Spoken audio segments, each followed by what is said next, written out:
शादियों के नाम पे फ्रॉड एक बड़े लेवल पर घोटाला चल रहा है जो कई हजार करोड़ का स्कैम है।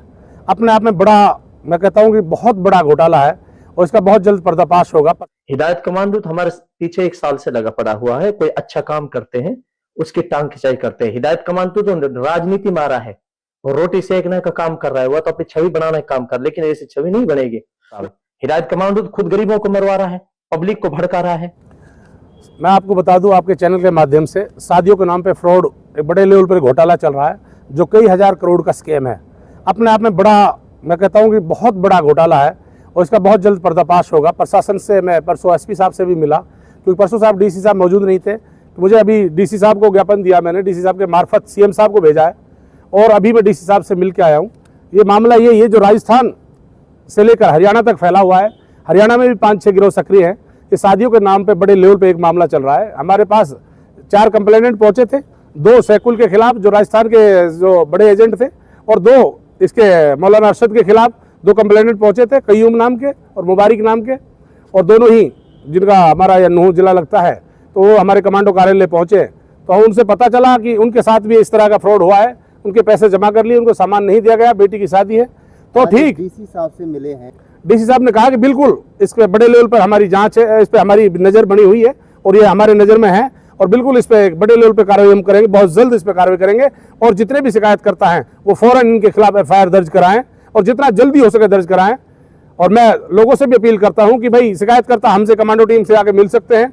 जिनका भी हरियाणा के अंदर किसी भी एजेंट ने, किसी गिरोह ने पैसा जमा कर लिया और सामान नहीं दिया है या पैसा नहीं मिला, वो फौरन आए और मुकदमा दर्ज करा अपने अपने थानों में। अरशद जो मौलाना है कहना चाहिए, उस वीडियो को मैं ये कहना चाहता हूं कि अब वो सफाई दे रहा है कि मैं एक एक आदमी का पैसा चुकाऊंगा, सबकी शादी कराऊंगा, सबको पैसा दूंगा। तो मैं यही कहना चाहता हूं कि उसके गुमराही में ना आए, आप मुकदमा दर्ज कराएं तभी जाकर ये पैसा मिलेगा।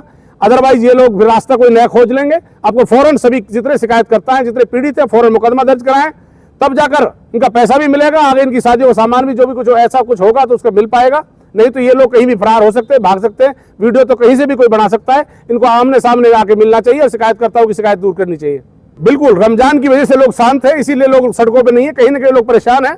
ईद के बाद बड़े लेवल पर बिल्कुल हम एसडीएम से परमिशन लेकर बड़े लेवल पर पूरे शिकायतकर्ताओं के साथ मैं संघर्ष करूंगा और एक एक शिकायतकर्ता के पैसे दिलाने की हम लोग कोशिश करेंगे। आवाम से भी अपील करते हैं कि जिम्मेदार लोग आगे आओ और इस तरह के स्कैम को ना चलने दें, क्योंकि ये मौलानाओं के नाम पे एक बड़े भेड़िए के रूप में आदमी घूम रहा है। मैं बड़े उलेमाओं से गुजारिश करता हूं, क्योंकि हम तो जाहिल हैं, हम अनपढ़ लोग हैं, हमें इतने बड़े आलिम नहीं है, हम इसके बारे में बयान तो नहीं दे सकते इस चीज को लेकर, उलेमा को लेकर। लेकिन मैं अपील करता हूं जिम्मेदार लोगों से, चाहे हमारे मौलाना राशिद मील खेड़ा साहब है, चाहे मुफ्ती जाहिद साहब है, बड़े उलेमाओं से मैं आपसे कहता हूं, मीडिया से गुजारिश करता हूं, आप बड़े आलिमों पे जाओ और इसके बारे में पता करो ये उलेमा है या नहीं है, ये आलिम है कि नहीं है। मुझे नहीं लगता कि आलिम ऐसा नहीं कर सकता, और ऊपर से रमजान का महीना सवाल ही पैदा नहीं उठता, जाहिल भी नहीं कर सकता। आखिर ये लोग किस रूप में, किस भेड़िए के रूप में घूम रहे हैं, इनके खिलाफ सख्त कार्रवाई होनी चाहिए। बिल्कुल जैसे लोगों से हालात से पता चल रहा है, लोगों के फोन आने शुरू हो रहे हैं, तो उससे पता चल रहा है कि कोई जेवरात बेचा है, किसी ने ब्याजू पैसा लिया है, किसी ने पंजाब में जाकर बण काटा है, किसी ने कहीं कैसी मजदूरी की है।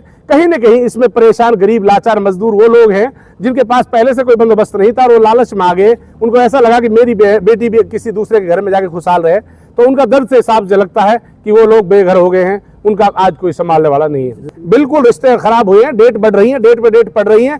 ऐसा भी एक वाकयात आया, उस लड़के ने कहा कि रिश्ता हमारी बहन का बिगड़ गया, लेकिन सामान का वादा किया है, सिर्फ सामान की वजह से हम कंप्लेंट नहीं दर्ज करा रहे हैं। अभी 1-2 बंदे और भी आए थे खेड़ा गांव से, तो उन्होंने कहा कि हमारी बहन का भी रिश्ता बिगड़ गया। तो ऐसे केस बहुत हो रहे हैं, क्योंकि समय पे बारात तय कर दी जाती है और इनकी तय के अनुसार ही वो सामान के ऊपर बात होती है, फिर ये लोग नखरे करने शुरू हो जाते हैं, उनके रिश्ते बिगड़ जाते हैं। बड़ा हालात और जलालत फैल रही है बहन बेटियों की। बिल्कुल मैं आपके चैनलों के माध्यम से जितने भी प्रेस के साथी है, मैं अपील करना चाहता हूँ, हाथ जोड़ के गुजारिश करना चाहता हूँ, मेहनत कर लो, मजदूरी कर लो, अपनी बेटी को जरूरी नहीं इतना दहेज दो।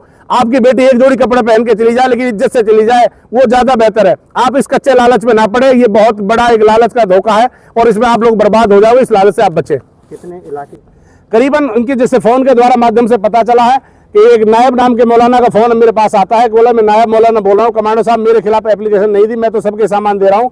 तो उसने फिर तारीफ की खुद ही अपने आप में, उसने कहा फोन में, मेरे पास रिकॉर्डिंग है, कि हम 4000 शादियां करा चुके हैं। आप सोचिए, जो आदमी कह रहा मैं 4000 करा चुका हूँ, 4000 एवरेजन आप लगा लीजिए, एक आदमी से 1-1.5 लाख रुपए लिया जाता है, 1.5 लाख, तो 4000 का आप 1.5 लाख से इंटू कर लीजिए, कितने हजार करोड़ का घोटाला है। तो उतना तो वो लोग एक्सेप्ट कर रहे हैं। अब कितने हजार फाइल जमा है, तो मैं मानना है कि राजस्थान हरियाणा से लेकर मेवात तक मुझे लगता है 20-30 हजार फाइलें कम से कम अभी जमा है जिनका पैसा बकाया है और एक बड़ा घोटाला है। फौरन इनका पैसा दिलाना चाहिए और सरकार शासन को संज्ञान में लेना चाहिए और मुख्यमंत्री को बड़ा एक्शन करना चाहिए। और यह भी अपील करता हूं आपके चैनल के माध्यम से कि जैसे जैसे एफआईआर दर्ज होंगी हम चाहते हैं इस पे ईडी की कार्रवाई हो, सीबीआई की बड़ी रेड हो, क्योंकि नगद पैसा, इतना कैश पैसा इकट्ठा मिलना बड़े आराम से मिलेगा। क्योंकि अभी मेरे पास फोन आ रहा था किसी का, बर्तन वाले का, बोला 2.5 करोड़ रुपए हमारा बाकी है बर्तन का। आप बताइए एक बर्तन वाले का 2.5 करोड़ बाकी है तो सोचो उससे कितने करोड़ का सामान लिया होगा। तो साथियों ऐसे इसके लिए बड़े लेवल पर सीबीआई और ईडी के लेवल पर जांच होना जरूरी है।